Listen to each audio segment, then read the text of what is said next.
السلام علیکم ورحمۃ اللہ وبرکاتہ۔ بسم اللہ الرحمن الرحیم۔ عزیز طلباء، حدیث کے سبق میں آج ہم حدیث نمبر 17 سے پڑھنے لگے ہیں۔ بسم اللہ الرحمن الرحیم۔ عن انس رضی اللہ تعالی عنہ قال مر النبی صلی اللہ علیہ وسلم بتمرۃ فی الطریق۔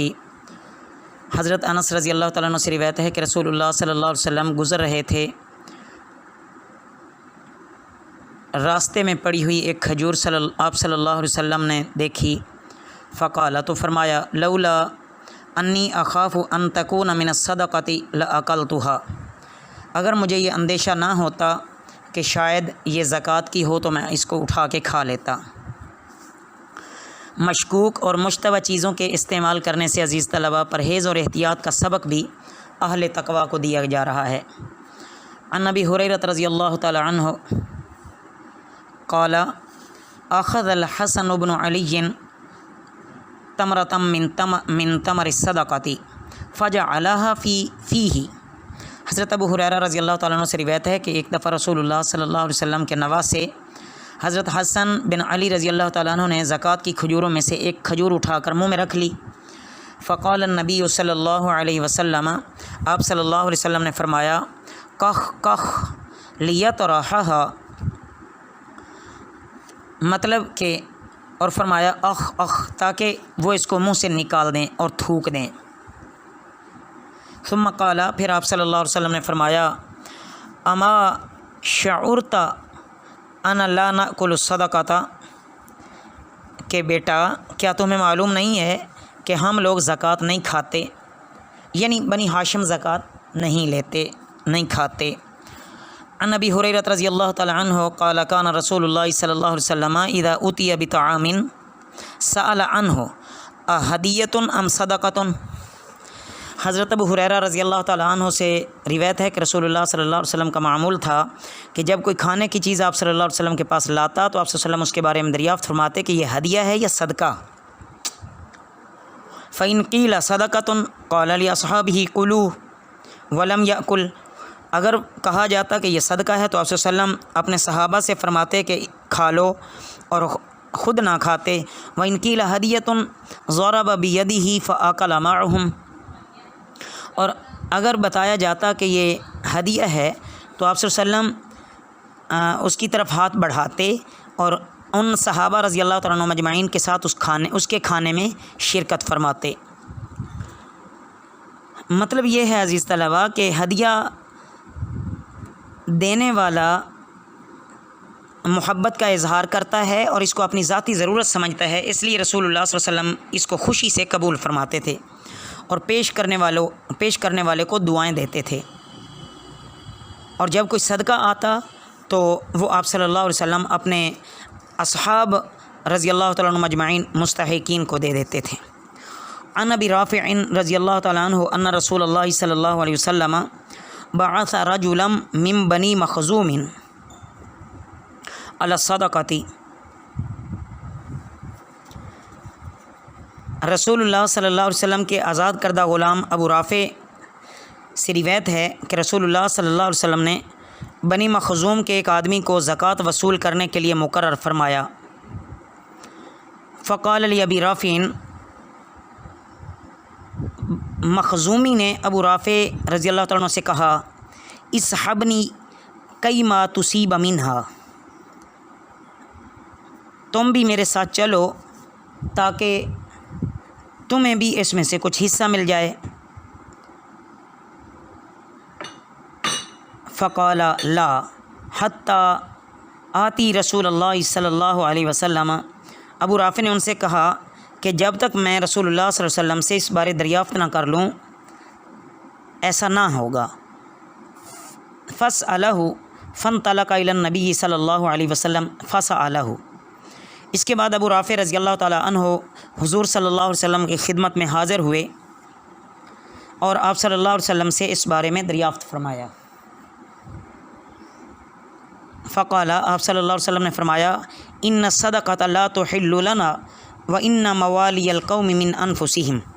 آپ صلی اللہ علیہ وسلم نے فرمایا کہ ہمارے گھر اور ہمارے خاندان کے لیے زکوٰۃ میں سے کچھ لینا جائز نہیں ہے، اور کسی گھرانے کے غلام بھی انہی میں سے ہیں۔ مطلب یہ ہے کہ اسی طرح تمہارے لیے بھی یہ جائز نہیں ہے جس طرح ہمارے لیے یہ جائز نہیں ہے۔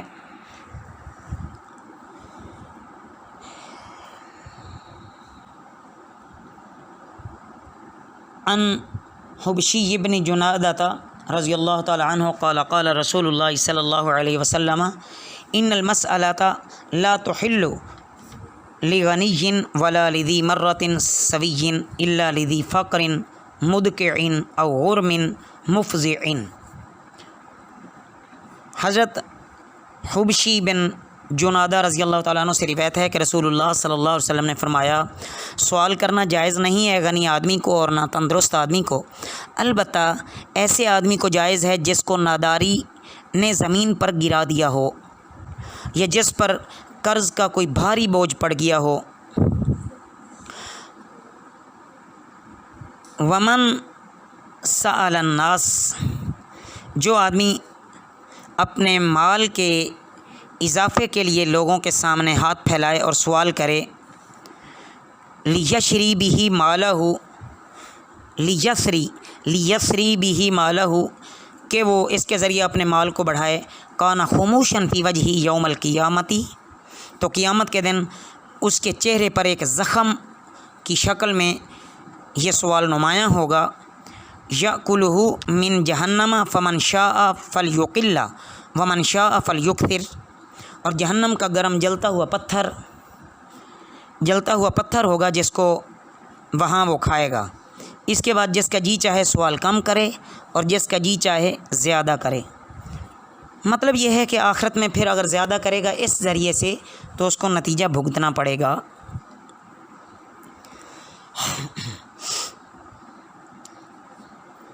عام ضابطہ اور مسئلہ تو یہی ہے کہ ایسا آدمی جس کے پاس ضرورت کی چیز ہو اس کو کسی کے سامنے سوال نہیں کرنا چاہیے۔ ہاں، اگر غربت نے کسی کو بالکل ہی گرا دیا ہو اور سوال کے سوا اس کے سامنے کوئی راہ نہ ہو، یا کسی کو کوئی جرمانہ یا قرض ادا کرنا ہو، اور تو وہ دوسروں سے امداد لے سکتا ہے۔ عن ابی ہریرہ رضی اللہ تعالی عنہ من سأل الناس اموالہم تکثرا، حضرت ابو ہریرہ رضی اللہ تعالیٰ عنہ سے روایت ہے کہ رسول اللہ صلی اللہ علیہ وسلم نے فرمایا جو کوئی زیادہ مال حاصل کرنے کے لیے لوگوں سے مانگتا ہے فإنما يسأل جمرا فليستقل أو ليستكثر، تو وہ در حقیقت اپنے لیے جہنم کا انگارہ مانگتا ہے، اب خواہ اس میں کمی کرے یا زیادتی کرے۔ مطلب یہ ہے کہ جو کچھ اس طرح سوال کر کے وہ حاصل کرے گا وہ آخرت میں اس کے لیے دوزخ کا انگارہ بن جائے گا۔ ان عبداللہ ابن مسعود رضی اللہ تعالی عنہ قال قال رسول اللہ صلی اللہ علیہ وسلم من سأل الناس، کہ حضرت عبداللہ بن مسعود رضی اللہ تعالیٰ عنہ سے روایت ہے کہ رسول اللہ صلی اللہ علیہ وسلم نے فرمایا من سأل الناس، جو لوگوں سے سوال کرے، وَلَهُ مَا يُغْنِيهِ،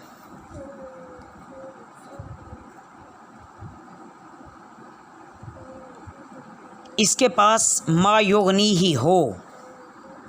یعنی اس کے لیے اتنا موجود ہو جو اس کے لیے کافی ہو سکے، جاء یوم القیامت ومسألتہ فی وجہہ خموش او خدوش او قدوح، تو وہ قیامت کے دن معاشر میں اس حال میں آئے گا کہ اس کا سوال اس کے چہرے میں ایک گھاؤ کی صورت میں ہوگا۔ باقی یہ جو خموش، خدوش، قدوح، یہ تینوں لفظ قریب المعنی ہیں۔ مطلب یہ ہے کہ غالباً راوی کو شک ہو گیا ہوگا کہ اصل حدیث میں ان تینوں میں سے کون سا لفظ آیا ہے، اسی لیے اس نے یہ تینوں ہی ذکر کر دیے ہیں۔ قیلا یا رسول اللہ صلی اللہ علیہ وسلم ما یغنیہ، عرض کیا گیا یا رسول اللہ صلی اللہ علیہ وسلم وہ کتنی مقدار ہے جس کو آپ ما یغنیہ فرما رہے ہیں؟ قالا 50 درہما او قیمتها من الذهب، فرمایا کہ 50 درہم یا ان کی قیمت کا سونا۔ مطلب یہ ہے کہ جس کے پاس 50 درہم یا اس کے قریب مالیت موجود ہو جس سے وہ اپنی ضروریات میں استعمال کر سکتا ہو تو اس کے لیے سوال کرنا گناہ ہے۔ ان ابن عمر رضی اللہ تعالی عنہما ان رسول اللہ صلی اللہ علیہ وسلم قال وهو علی المنبر، حضرت عبداللہ بن عمر رضی اللہ تعالی عنہما سے روایت ہے کہ رسول اللہ صلی اللہ علیہ وسلم نے صدقہ مانگنے سے پرہیز کرنے کا ذکر فرمایا اس حال میں کہ آپ صلی اللہ علیہ وسلم ممبر پر تشریف فرما تھے۔ وَهُوَ يَذْكُرُ الصَّدَقَةَ وَالتَّعَفُّفَ عَنِ الْمَسْأَلَةِ،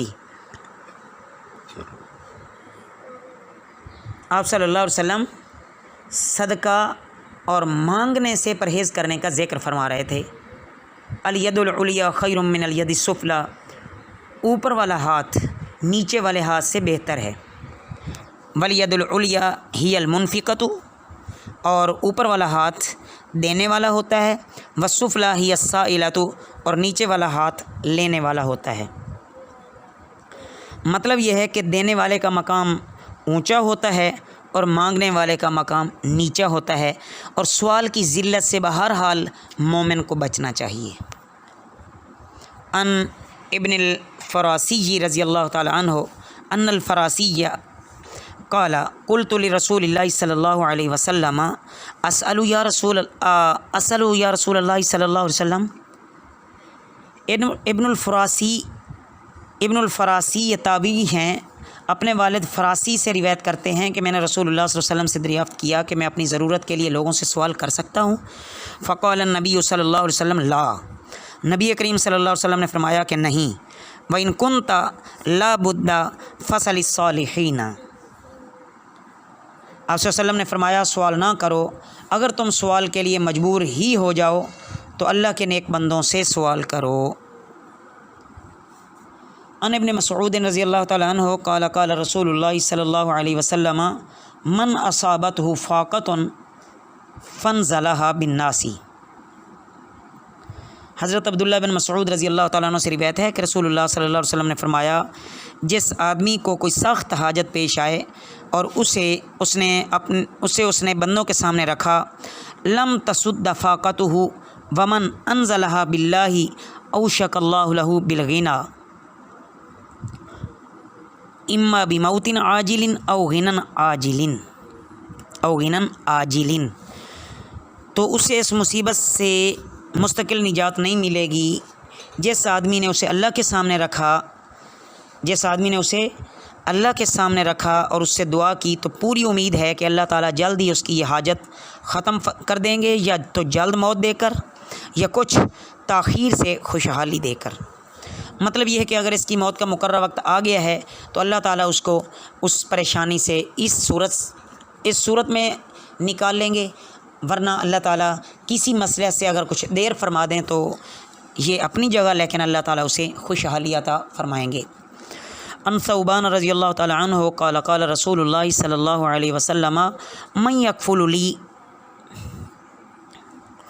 اللہ یسأل الناس شیئا، حضرت ثوبان رضی اللہ تعالیٰ عنہ سے روایت ہے کہ رسول اللہ صلی اللہ علیہ وسلم نے ایک دن فرمایا جو مجھ سے اس بات کا عہد کرے کہ وہ اللہ کے بندوں سے اپنی کوئی حاجت نہ مانگے گا، فَأَتَكَفَّلُ لَهُ بِالْجَنَّةِ، تو میں اس کے لیے جنت کے زمانہ دیتا ہوں۔ فقال ثوبان کہتے ہیں انا، میں نے عرض کیا کہ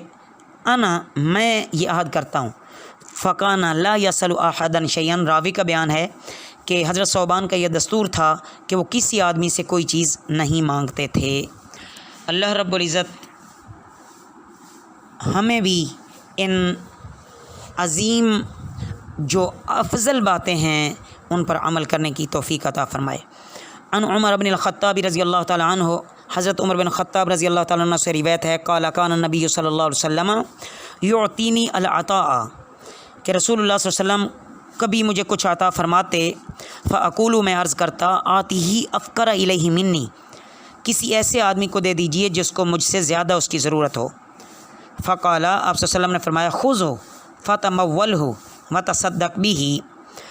عمر اس کو لے لو اور اپنی ملکیت بنا لو، صدقہ کے طور پر کسی حاجت مند کو دے دو۔ فما جاءک من ھذا المال، جب کوئی مال تمہیں اس طرح ملے، وَأَنْتَ غَيْرُ مُشْرِفٍ وَلَا سَائِلٍ، جو تم نے اس کے لیے سوال نہ کیا ہو، نہ تمہارے دل میں اس کی چاہت ہو، تو لے لیا کرو، فخذو لے لیا کرو، وما لا فلا تتبعہ نفسک، اور جو مال اس طرح تمہارے پاس نہ آئے اس کی طرف توجہ بھی نہ کرو۔ اللہ ہمیں صحیح عمل کی توفیق عطا فرمائے۔ وما علینا الا البلاغ المبین۔